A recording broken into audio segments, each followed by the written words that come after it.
વડોદરા શહેરના પંડ્યા બ્રિજ હેડ ઓફિસની સામે ખુલ્લી ગટરને કારણે વાહન ચાલકોને હાલાકી। ફતેગંજથી પંડ્યા બ્રિજ જવાના માર્ગ પર ખુલ્લી ગટરને કારણે વાહન ચાલકો જીવના જોખમે ચાલવા મજબૂર।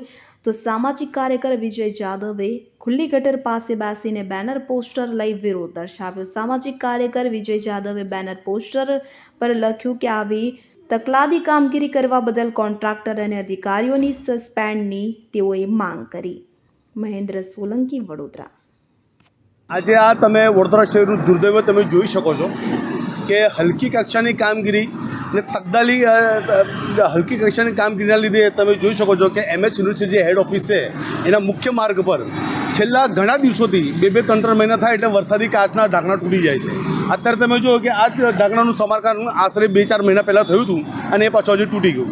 આજે મને પ્રશાસને એક જ વાત કહેવી છે કે સ્માર્ટ સિટીની મોટી મોટી વાતો થઈ રહી છે, અઢળક ખર્ચો કરવામાં આવે છે, નેતાઓની પાછળ કરોડો ખર્ચો કરવામાં આવે છે।